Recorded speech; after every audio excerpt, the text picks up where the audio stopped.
하나님의 말씀 창세기 30장 22절로 24절 말씀입니다. 하나님의 말씀입니다. 하나님이 라헬을 생각하신지라 하나님이 그의 소원을 들으시고 그의 태를 여셨으므로 그가 임신하여 아들을 낳고 이르되 하나님이 내 부끄러움을 씻으셨다 하고 그 이름을 요셉이라 하니 여호와는 다시 다른 아들을 내게 더하시기를 원하노라 하였더라. 이스라엘의 구원 역사는 교회의 구원을 경험시키는 내용입니다. 이스라엘의 12 아들의 그 이름들이 구약의 교회인 이스라엘, 또 레아, 라헬, 또 신약의 교회인 저와 여러분들의 구원을 그대로 경험시키는 그 이름들로 나타나죠. 먼저 우리 그 아들들의 이름 속에 첫 번째 아들이었던 르우벤, 시므온, 레위, 유다. 이것은 이스라엘의 구원 속에 출애굽 사건을 담고 있죠. 그리고 그 다음에 단과 납달리는 이스라엘의 그 광야를 말해주고 있고요. 갓, 아셀, 또 이사갈, 스불론, 이것은 이제 가나안. 이 이스라엘의 이름들을 이런 그 구원 역사와 연결해서 기억하면 쉬워요. 그리고 그런 사실 이 이름들이 그렇게 구원 역사를 담고 있으니까 그 이름대로 잘 기억하시면 좋겠습니다. 오늘 이제 본문 속에서도 나오지만 그 요셉 또 그리고 마지막 말째 아들은 누구죠? 베냐민. 여기는 이스라엘의 어떤 그 역사 속에 들어갈까요? 가나안까지 끝냈다면 그 다음은 이제 통일 왕국이죠. 오늘 본문 22절을 한번 보겠습니다. 하나님이 라헬을 생각하신지라 하나님이 그의 소원을 들으시고 그의 태를 여셨으므로 라헬이 임신하여 아들을 낳고 이르되 하나님이 내 부끄러움을 씻으셨다. 그러면서 그의 이름을 요셉이라 하니 여호와는 다시 또 다른 아들을 내게 더하시기를 원하노라. 자, 이제 드디어 라헬이 아들을 낳고 이렇게 찬양을 합니다. 그 찬양하는 내용이 하나님이 내 부끄러움을 씻으셨다라고 이렇게 찬양을 하죠. 그리고 요셉이라고 낳은 아들을 이렇게 이름을 짓습니다. 요셉이라는 그 뜻은요, 더하신다라는 뜻이에요. 그러니까 요셉의 이름 속에 하나님이 이제 또 다른 아들을 내게 주시기를 원하면서 더 주세요라는 말이죠. 그 더 주세요 한 그 또 다른 아들이 이제 베냐민이었죠. 자, 우리 창세기 35장을 보겠습니다. 창세기 35장 16절 가보시면 그들이 베델에서 길을 떠나 에브랏에 이르기까지 얼마간 거리를 둔 곳에서 라헬이 해산하게 되어 심히 고생하여 그가 난산할 즈음에 산파가 그에게 이르되 두려워하지 말라 지금 내가 또 등남하느니라 하매 그가 죽게 되어 그의 혼이 떠나려 할 때 아들의 이름을 베논이라 불렀으나 그의 아버지는 그를 베냐민이라 불렀더라. 이 베논이라는 말은 슬픔의 아들이라는 뜻이고요. 베냐민은 오른손의 아들이라는 뜻입니다. 슬픔의 아들과 이게 오른손의 아들은 예수 그리스도를 예표하고 있는 거예요.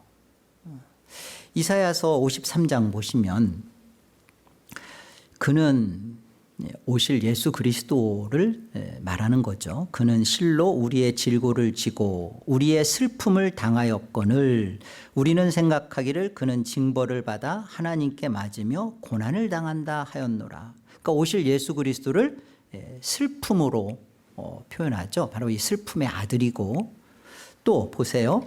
마태복음 26장 64절 보시면 예수께서 이르시되 네가 말하였느니라. 그러나 내가 너희에게 이르노니 이후에 인자가 권능의 우편에 앉아 있는 것과 하늘 구름을 타고 오는 것을 너희가 보리라 하시니, 바로 이 오른손의 아들, 오른이라는 말은 권능을 말하는 거죠. 권능의 아들. 아더 핑크라는 그 신학자이며 목회자가 이렇게 말을 했어요. 라헬이 요셉을 낳고 한 말은 통일 왕국으로서의 이스라엘 구원 역사의 완성을 가리킨다. 하나님은 이스라엘에게 한 왕으로서 다윗을 주셨으며 또 다른 아들 솔로몬을 더하셨다. 그럼 우리가 성경을 읽다 보면 솔로몬의 그 양면성을 보게 돼요. 솔로몬은 그 하나님이 내게 필요한 게 뭐냐 할 때 지혜를 구했죠. 그 지혜를 왜 구했어요? 이스라엘의 백성들을 잘 섬기려고. 굉장히 하나님의 뜻을 따르는 그런 아주 현자와 같은 솔로몬의 모습을 보여주고 있어요. 또한 수많은 그 아내들을 두고, 또 거기에는 그 정치적으로 이방 그 정략 결혼을 하는 거죠. 이방 그 왕들의 딸들과 정략 결혼을 하면서 수천의 그런 우상을 또 받아들이게 되고, 자, 이 굉장히 그 양면성의 모습을 우리가 보게 되죠. 그런데 이것은 그 한 개인의 문제가 아니라 하나님께서 이런 그 솔로몬의 이 양면성의 모습을 통해서 오늘 보세요. 한 인물, 낳게 되는 한 인물에 대해서 라헬은 베논이라 하고 야곱은 베냐민이라고 하죠. 바로 이처럼 한 그 솔로몬 속에 두신 하나님의 그 양명성 있는 모습을 보여준 하나님의 그 예언적 표시예요. 아, 그렇구나. 그렇게 솔로몬은 하나님 앞에 그렇게 사용되어지는구나. 자, 그렇다면 뭐 이런 사실들이 뭐 이렇게 중요하냐. 12아들들의 이름도 뭐가 그렇게 중요하며, 더군다나 그 이름들의 해석이 이스라엘의 구원 역사 속에 이렇게 또 그것이 뭐 출애굽이고 광야고 가나안이고 또 통일 왕국이고 이런 것들을 안다는 것이 뭐 이렇게 대단한 것이며 중요한 것이냐.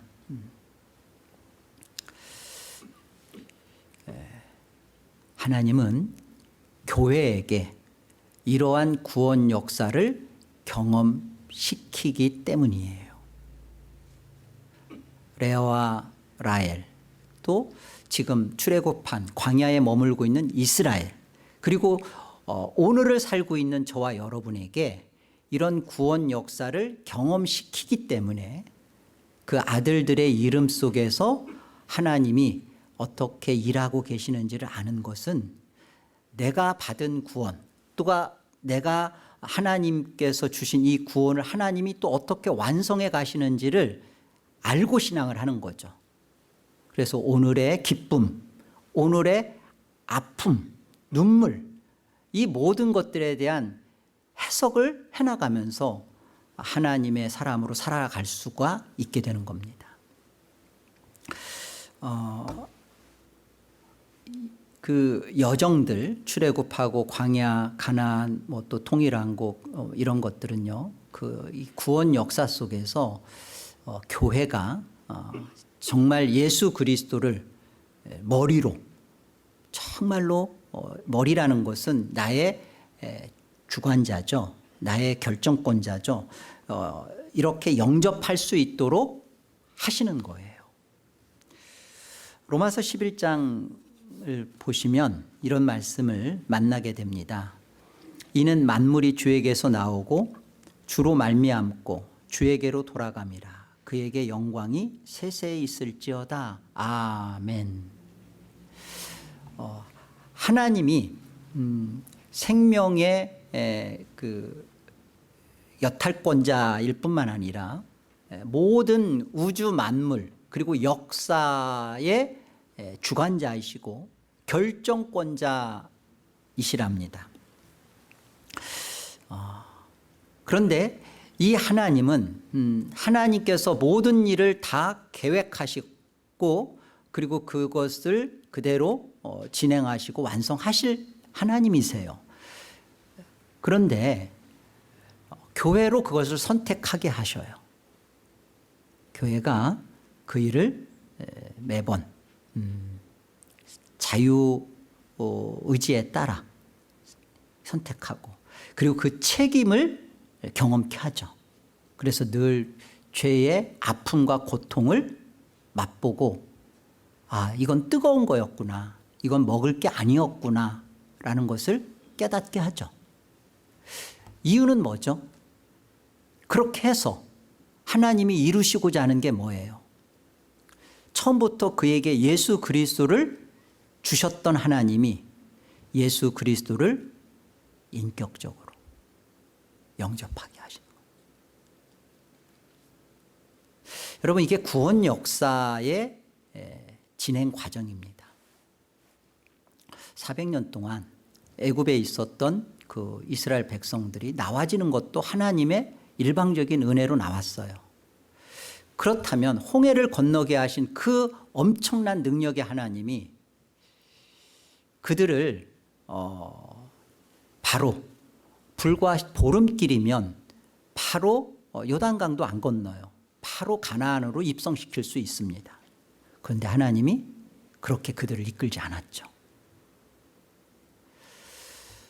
그들이 원망하고 불평하는 광야를, 신의 산이라는 광야를 통과시키고 그곳에서 율법을 주시고 그 율법을 받는 그 기간 안에 40일 안에 금송아지 사건을 일으키면서 자신들의 그런 죄를 고스란히 폭로시키죠.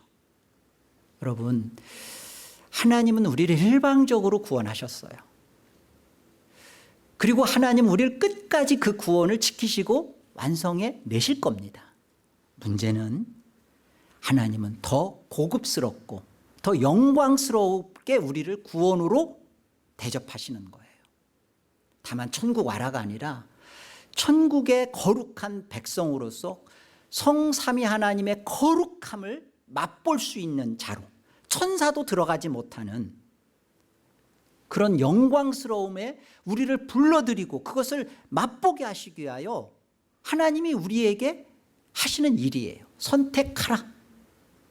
그래서 수많은 선택 속에서 우리는 짐짓, 죄를 선택하고 욕심을 선택하고 세상을 택하고 그러면서 우리 안에서 하나님이 한 번도 놓지 않고 우리로 하여금 돌이키게 하시면서 결국 우리로 하여금 인격적으로 항복하고 받아들이게 하는 게 뭐예요? 나는 죄인이고 이런 죄인을 위하여 하나님이 몸을 입고 오셔서 죄가 되어 죽으셔야만 했고 그 예수 그리스도를 내가 사랑합니다. 나는 예수 그리스도를 정말로 환영합니다. 내 안에 모십니다. 이것 하나를 이루시죠? 이게 지금 이 12 아들의 이름 그리고 이스라엘의 구원 역사, 레아와 라헬이 이 사건들을 지금 했다라는 것을 이스라엘로 하여금 알게 하시는 것이고요. 이스라엘을 통하여서 알게 하신 이것들을 하늘 예배로 부르신 저와 여러분에게 하나님께서 보여주시는 거예요. 예수 그리스도 안에 있는 교회, 구약의 레아, 라헬, 또 이스라엘, 신약의 저와 여러분은 하나님의 이런 돌보심의 은혜로 주권자이신 하나님이 우리로 선택하게 하시지만 역시 그것 안에서도 하나님은 끝까지 우리를 붙드시는 이 하나님의 돌보심의 은혜로 우리는 변화받는 거죠. 거룩한 하나님의 자녀다워지는 거죠. 예. 라헬에게 베풀어진 하나님의 이 돌보심의 은혜를 조금 더 구체적으로 우리가 말씀을 통해 만나보겠습니다. 오늘 본문 22절을 보세요. 하나님이 라헬을 생각하신지라. 하나님이 그의 소원을 들으시고 그의 태를 여셨으므로. 여기 하나님이 라헬을 생각하신지라라는 것은요, 하나님이 생각하셨다. 이 생각하셨다, 이 자카르고요. 하나님은 엘로힘이에요. 자카르 엘로힘인데, 이것은 하나님께서 어느 날 갑자기 불현듯 떠오르셨다, 이렇게 생각했다, 불현듯 어떤 생각이 떠올랐다, 그런 게 아니에요. 이것은 계속 돌보고 계셨다는 거예요. 친히 생각하셨다 말은 거기에 시선을 두시고 하나님의 눈길을 그곳에 떼지 않으시고 늘 마음을 그곳에 담고 계셨다. 이게 생각하셨다는 거예요. 일거수일투족을 지켜보면서 하나님이 거기에 하나님의 마음과 이렇게 손길을 두시고 돌보고 계셨다. 하나님이 도대체 뭐를 라헬에게 이렇게 친히 계속해서 눈길을 떼지도 않고 계속 돌보셨단 말인가? 여러분, 라헬은 어떤 사람인가요? 라헬은 일단 보면 야곱이 첫눈에 반할 만큼 예쁜 사람이에요. 근데 예쁜 것만큼 성질이 꽤나 급하고 못돼 먹은 것을 또 우리는 보게 되죠. 언니 레아와 이렇게 같이 크면서 이렇게 훨씬 더 많은 부분 부모와 또는 동네 사람들과 주변으로부터 사랑과 인정을 독차지하면서 비교 의식이 아니라 우월 의식 속에서 컸던 것을 보게 됩니다. 굉장히 교만하고 자기밖에 모르고 이기적이고 언니 레아를 생각도 안 하고, 그래서 보면 합한 채 갖고도 막 이렇게 어떻게든지 차지하려고 하는 굉장히 자매지간에 정말 이렇게 서로 굉장히 서로가 서로에게 상처를 주며 커나왔던 것을 보게 되죠. 사실 보면 모든 걸 갖춘 여인이에요. 이렇게 예쁘죠. 그리고 또 남편 사랑도 받고 있죠. 동네 사람들에게서 그동안 이렇게 흠모도 받고 있죠. 그런데 지금은 상황이 좀 달라요. 고대 근동에서 자녀를 낳지 못한다는 말은 이꼴 하나님의 저주 가운데 있다라는 뜻이었어요. 그러니까 동네 사람들이 이쁘면 뭐해? 남편 사랑 독차지하고 있으면 뭐해? 자식도 못 낳는데 라는 말은 하나님께 저주받았네. 저기 저주받은 여인 오네. 저기 이렇게 손가락질 하고 있단 말이에요. 지금 라헬이 처한 상황입니다. 여러분, 이것이 하나님이 친히 돌보고 있는 모습이에요. 아니 하나님이 돌보면 자녀도 낳고 사람들한테 욕도 안 먹고 그래야 되는 거 아닌가? 아니에요. 고쳐내시는 거예요. 낮추시는 거예요. 오늘날 현대 기독교인들의 들이 계속 듣고 있는 말이 뭐죠? 라헬이 지금 듣고 있는 말처럼 계속 듣고 있는 말이 뭐예요? 요즘 교회 다니는 사람들은 저는 굉장히 높이 평가했어요. 교회 다니는 사람들이라고 안 하죠. 뭐라고 해요? 것들이라고 하잖아요. 그러면서 뭐라고 해요? 손해 보려 하지 않는다고, 손해 안 본다고 굉장히 지들밖에 모른다. 그러죠? 여러분, 하나님께서 영원한 하나님 나라의 하늘 백성으로 살아가는 하늘적 존재인 우리들의 신적 성품은 이렇게 이기적이고 자기밖에 모르고 남들을 배려하고 헤아리지 못하는 이런 성품 가지고 하나님 나라 오는 것에 대하여 하나님 내버려 두지 않아요. 다루신다고요. 오늘 나이를 보세요. 생각하신지라. 생각하신다. 도대체 뭘 생각하고 계시는 거예요? 태를 멈추게 하고 계신 거죠. 손가락질 받게 하고 계신 거죠. 사람들한테 쓴소리 듣게 하시는 거죠. 이게 생각하시는 거라니까요. 자카르 엘로힘. 하나님이 마음에 품고 있는 거. 무슨 마음? 마음을 낮추는 거죠. 교만을 내려놓게 하는 거죠. 그래서 뭘 어떻게 그 이기적이고 자기밖에 모르고 나 중심적이고 하는 것에 대하여 옳지 않음을, 그리고 그 안에서 레아가 맛보았던 아픔을 경험시켜 주는 거죠. 개혁 그 신앙의 특징 3가지가 있습니다. 첫째, 하나님 중심. 둘째, 말씀 중심. 셋째, 교회 중심.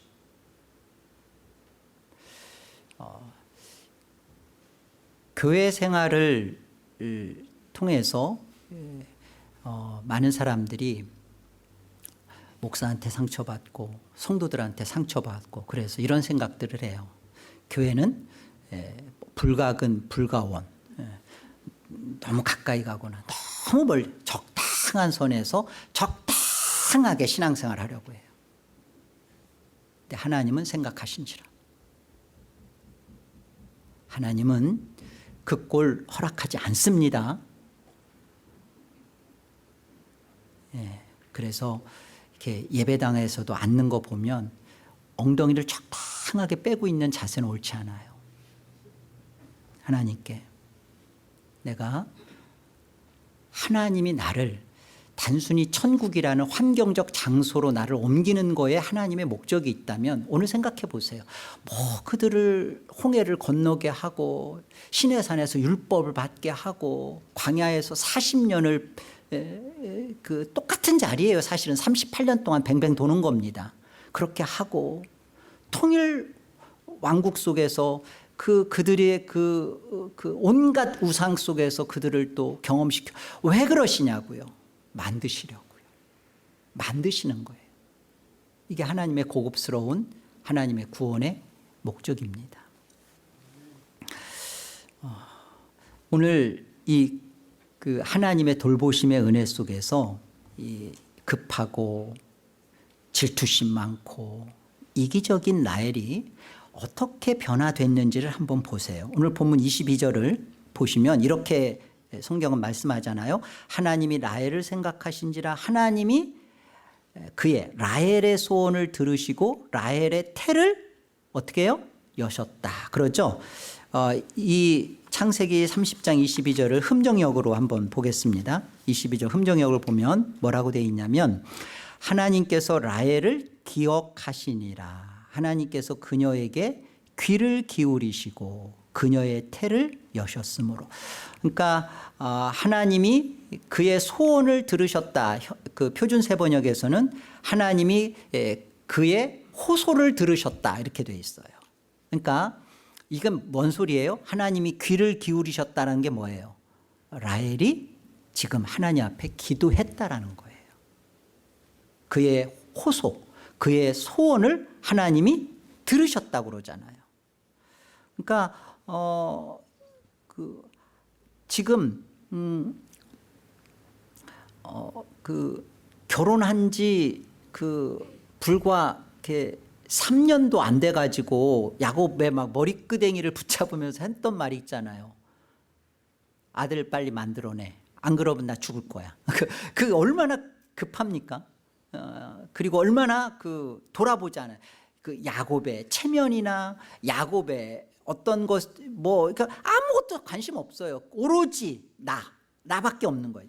나를 사람들이 뭐라고 인정해 줄 거냐. 내가 이제까지 들어왔던 명성과 품위가 예쁘고 괜찮은 여인이었는데 자식 하나 못 만들어서 지금 이 소리를 듣고 있으니까 저주받았다 소리 들으니까 나 못 견디겠다. 나 죽을란다. 나 자식 없으면 난 죽을란다. 막 그랬잖아요. 그랬던 급했던 이 라헬이 오늘 성경에 보면 그가 기도하죠. 자기밖에 몰랐던 그가 하나님 앞에 꼬꾸라져서 하나님 앞에 호소하죠. 하나님이 라헬의 태를 여셨다라는 것에 앞서 있던 부분이 그거예요. 하나님이 일단 라헬을 생각하고 계셔요. 생각하셨다는 건 뭐예요? 그를 낮추시고 계신 거예요. 꼬꾸라뜨리는 거예요. 그래서 그 다음은 뭐예요? 라헬이 기도하는 거잖아요. 하나님을 의지하는 거잖아요. 하나님을 붙드는 거잖아요. 여러분, 여기에서 라헬의 이기심이 깨집니다. 자기 중심성이 무너집니다. 나 중심이 아니라 하나님 중심이 되고 말씀 중심이 되고 교회 중심이 되는 거예요. 여기에서 하나님은 그의 소원을 들으시고 그의 태를 여시는 겁니다. 우리가 오늘 본문의 앞에 보면 14절을 보면 이런 말씀을 하십니다. 14절 보세요. 밀 거둘 때 르우벤이 나가서 들에서 합 한 채를 얻어 그의 어머니 레아에게 드렸더니 라헬이 레아에게 이르되 언니의 아들의 합 한 채를 청구하노라. 레아가 그에게 이르되 네가 내 남편을 빼앗은 것이 작은 일이냐? 그런데 네가 내 아들의 합 한 채도 빼앗고자 하느냐? 라헬이 이르되 그러면 언니의 아들의 합 한 채 대신에 오늘 밤에 내 남편이 언니와 동침하리라 하니라. 합 한 채는 임신 촉진제 식물이에요. 그래서 이렇게 뿌리 모양이 이렇게 당근 같고 인삼 같이 생긴 것입니다. 그러니까 지금 라헬이요, 이제 한 3년 정도 야곱과 같이 결혼 생활하면서 계속 자녀를 못 낳으니까 르우벤이 이제 합 한 채를 가지고 있는 것을 들에서 합 한 채 식물을 캐온 건데, 자 이제 이 임신 촉진제를 먹고 이렇게 라헬이 자녀를 낳고 싶었던 거예요. 그리고서는 그 레아가 아니 남편 뺏어간 것도 모자라서 내 아들 합 한 채까지도 그러냐? 그러니까 그럼 오늘 밤 야곱 데리고 가고 그 합 한 채 달라. 그래서 결국은 그 합 한 채를 라헬이 먹죠. 합 한 채를 먹습니다. 근데 보세요. 이 합 한 채를 먹지 않은 레아는 이후에도 이사가를 낳고 스불론을 낳고 그리고 예쁜 딸 디나를 낳아요. 그 와중에 라헬은 자녀를 못 낳습니다. 약 4년이 흘러요. 4년이. 그래서 정말 7년쯤 가서 이제 하나님이 생각하신지라. 그리고 이 합 한 채를 먹고 4년 동안 라헬에게서 벌어진 일이 뭐예요? 하나님 앞에 엎드려져서 기도하는 거죠. 그러니까 합 한 채를 먹고 지금 요셉이라는 자녀를 낳은 게 아니라 뭘 배운 거예요? 하나님 앞에 엎드려져서 기도하는 라헬이 된 거죠. 결국 라헬은 하나님을 의지하고 기도응답이라는 것을 경험합니다. 23절을 보세요. 그가 하나님을 의지하고 이제 아들을 낳고 한 말이 뭔지, 그가 임신하여 아들을 낳고 이르되 하나님이 내 부끄러움을 씻으셨다. 내 부끄러움을 씻으셨다라는 말은 하나님이 나의 수치를 제거하셨다라는 뜻입니다. 부끄러움이 단순히 자식 못 낳아서 이게 아니라 아까 뭐라고 했어요? 하나님의 저주받은 인생이네. 응? 예쁘다고 그렇게 잘난 척하더니 돈 많다고 그렇게 의시되더니 적골됐네 라는 그 정도가, 하나님이 저를 버렸다. 저의 인생은 그 신의 저주 속에 떨어졌다. 그런데 그 하나님 앞에 엎드려져서 하나님이 생각하셔서 낮춘 그 속에 엎드려져서 기도하면서 그 안에서 하나님 앞에 받게 된 게 뭐예요? 하나님께서 나의 수치를 제거하셨다. 지옥 가야 할 저주의 나의 치욕을 하나님이 물리쳐 주셨다. 그 찬양이에요. 찬양. 여호와 하나님께 대한 찬양입니다. 이렇게 생각하면 안 돼요. 봐라, 나도 자식 낳았다. 나도 이제 큰 소리 칠만 한 입장이지. 그 말이 아니라 하나님이 나의 수치를, 부끄러움을, 치욕을 해결해 주셨다라는 말은요, 메시아, 오실 예수 그리스도를 그가 만난 모습입니다. 중요한 말씀이에요. 구원을 경험하는 이 사건들 속에 단순히 홍해를 건넜대, 광야에서 만나를 먹었대, 하나님의 기적과 능력이 있는 것이 아니라 그 홍해 사건이 예수 그리스도의 세례 사건이라는 것을 설명하고, 만나가 예수 그리스도의 살과 피를 먹는 것을 설명해 주고 있는 것처럼 중요해요. 라헬이 지금 자녀를 낳지 못하는 이 속에 하나님이 생각하신 거잖아요. 그리고 그가 하나님을 의지하잖아요. 그 속에서 벌어진 일이 뭐예요?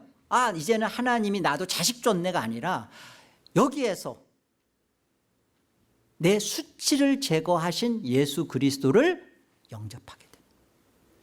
여러분, 이것이 12 아들의 이름 속에 교회로 하여금 구원을 경험시키는 것 속에서 하시는 분명한 목적이에요.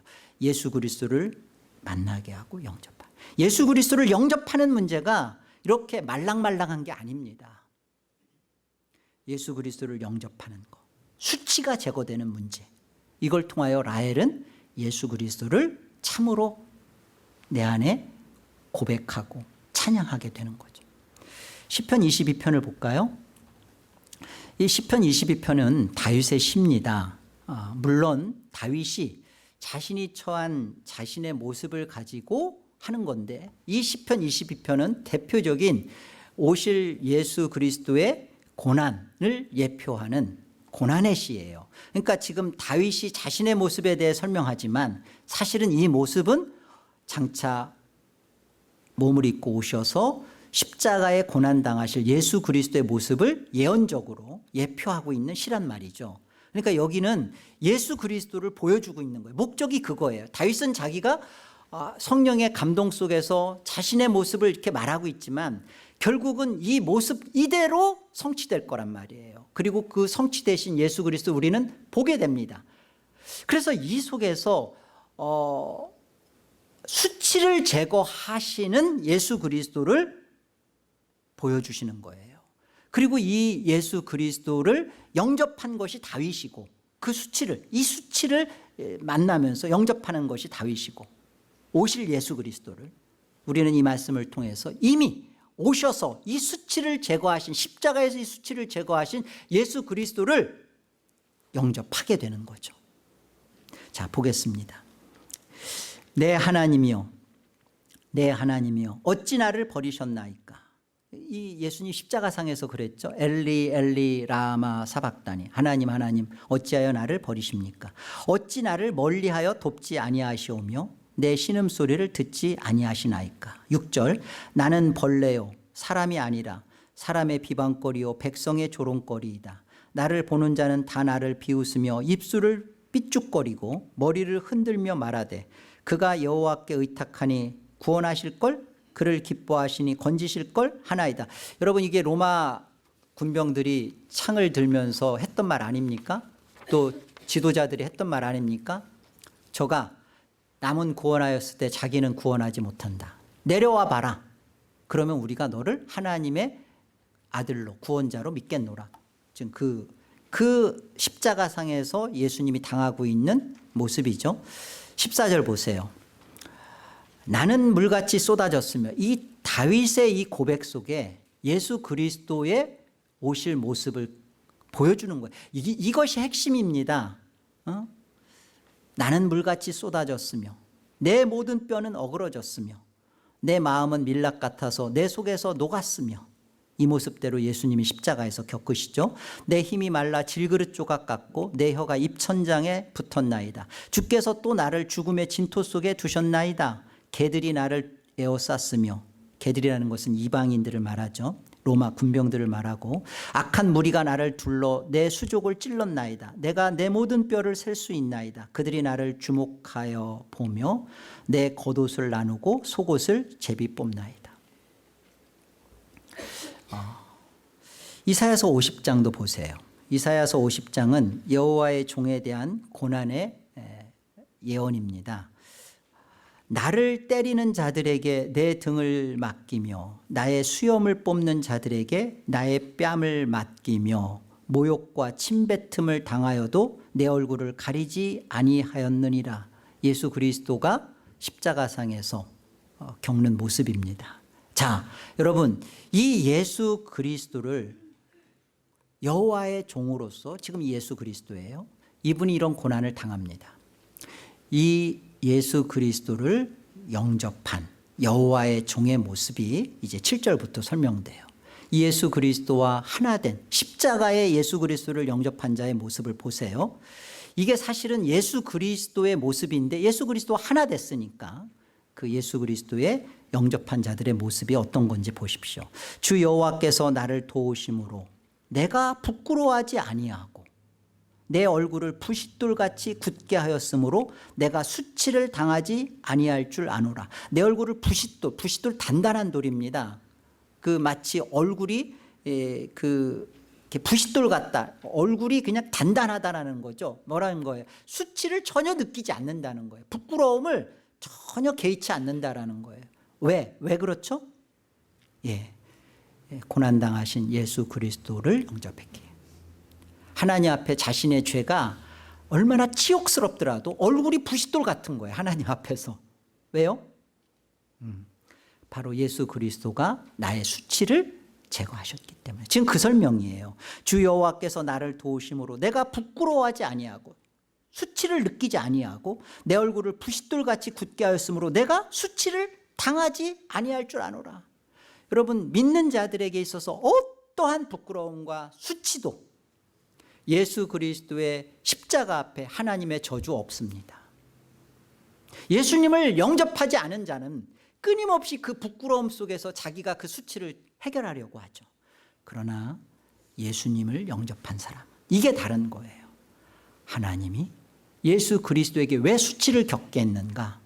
그리고 그 수치를 겪으신 예수 그리스도를 만난 나에게는 이제 더 이상 하나님은 나에게 수치를 묻지 않으세요.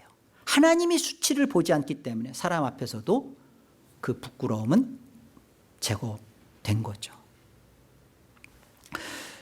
8절, 나를 의롭다 하시는 이가 가까이 계시니 나와 다툴 자가 누구냐?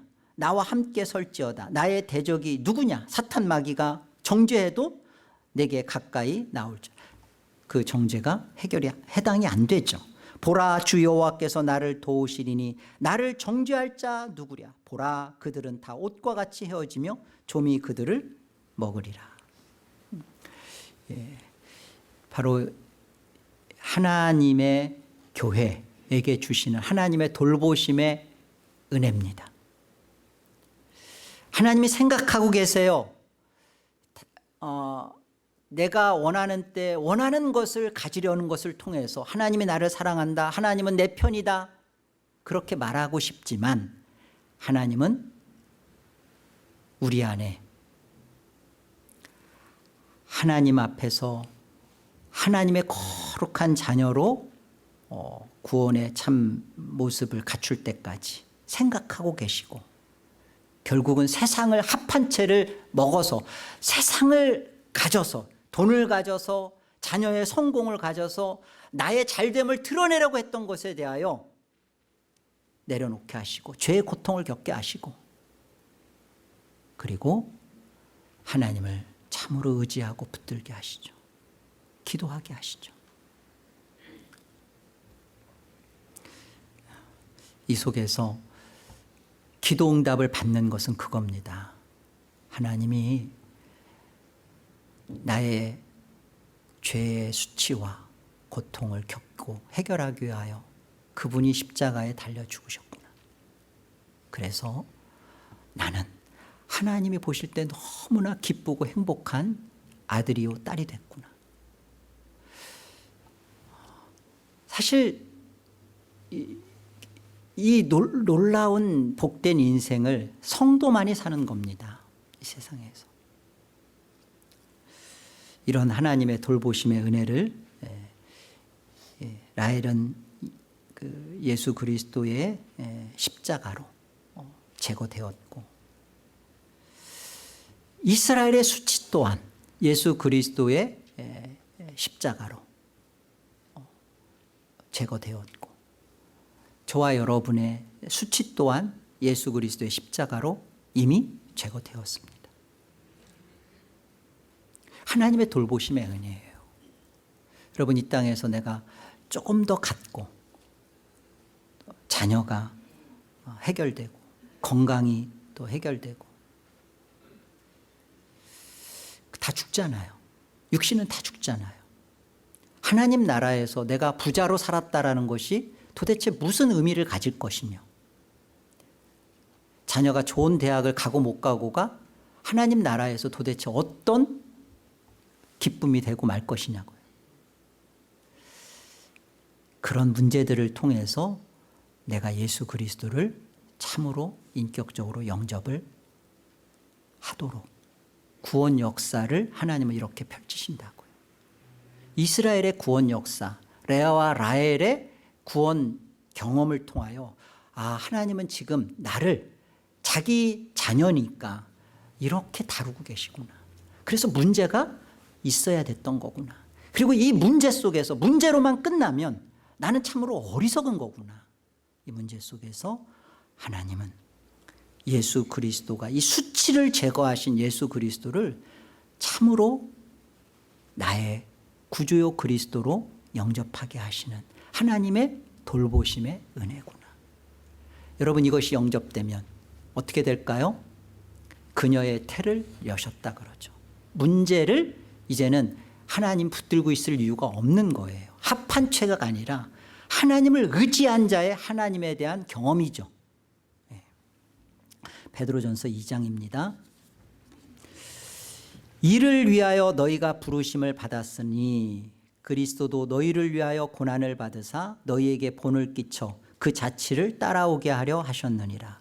그는 죄를 범하지 아니하시고 그 입에 거짓도 없으시며 욕을 당하시되, 치욕이죠, 맞대어 욕하지 아니하시고 고난을 당하시되 위협하지 아니하시고 오직 공의로 심판하시는 이에게 부탁하시며 친히 나무에 달려 그 몸으로 우리 죄를 담당하셨으니 이는 우리로 죄에 대하여 죽고 의에 대하여 살게 하려 하심이라. 그가 채찍에 맞음으로 너희는 나음을 얻었다. 하나님은 교회를 십자가의 고난으로 부르십니다.